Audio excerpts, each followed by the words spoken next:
सालों से चले आ रहे मनरेगा कानून की जगह लेने के लिए विकसित भारत गारंटी फॉर रोजगार एंड आजीविका मिशन यानी कि वीबीजी रामजी बिल संसद में पेश किया तो उसे लेकर बवाल मच गया। विपक्ष ने इसे लेकर संसद से सड़क तक मोर्चा खोल रखा है।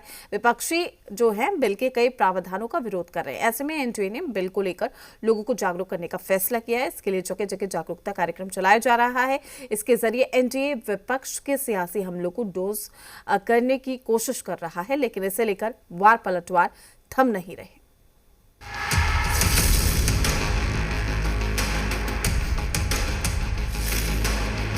साल 2005 में तत्कालीन यूपीए सरकार ने मनरेगा कानून के तहत ग्रामीण इलाके के परिवारों को साल में 100 दिन रोजगार की गारंटी मुहैया कराई। इस योजना को ग्रामीण इलाकों में अनस्किल्ड लेबर्स के लिए रोजगार के लिहाज से मील का पत्थर माना जाता रहा, लेकिन केंद्र की मौजूदा सरकार मनरेगा की जगह विकसित भारत गारंटी फॉर रोजगार एंड आजीविका मिशन ग्रामीण यानी वीबीजी रामजी बिल को लेकर आई। अब इस बिल के कई प्रावधानों को लेकर विपक्ष को सख्त आपत्ति। वहीं एनडीए को भरोसा है कि इसके जरिए ग्रामीण भारत में रोजगार, कौशल विकास और स्थायी आजीविका को मजबूत करने में मदद मिलेगी। ये जी राम जी बिल जो आया है, कैसे गांव को हम और विकसित करें। आदरणीय प्रधानमंत्री जी और देश की एनडीए सरकार की जो संकल्प है 2047 तक हमारा देश विकसित देश बने, विकसित भारत बने। मनरेगा जहां 100 दिन की रोजगार की गारंटी थी, अब नए कानून में वीबीजी रामजी के तहत 305 दिन के अंदर ही 125 दिन रोजगार देने की गारंटी। जी राम जी जो विकसित भारत में आदरणीय एनडीए की सरकार में प्रधानमंत्री नरेंद्र मोदी जी के नेतृत्व में जो ये नया बिल पास हुआ है, इसमें गांव में पहले 100 दिन की गारंटी था, अब 125 जैसा कि पहले प्रवक्ता बता चुके हैं।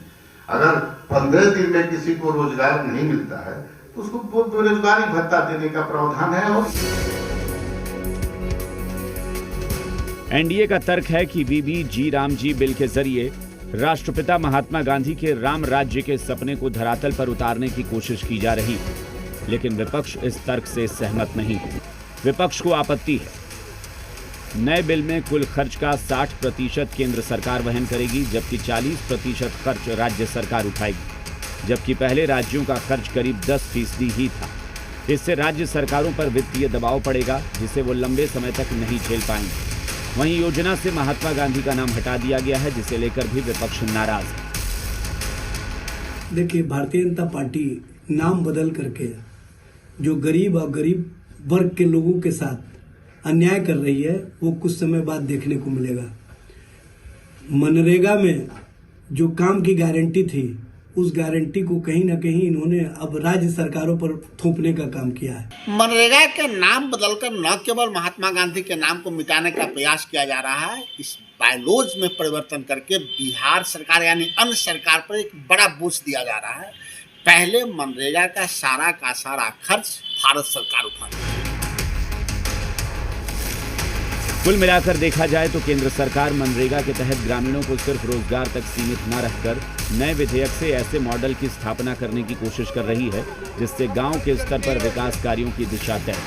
लेकिन विपक्ष के विरोध को दूर किए बगैर इसे मुमकिन करना आसान नहीं है। ब्यूरो रिपोर्ट, जी मीडिया। पटना से इस वक्त की बड़ी खबर।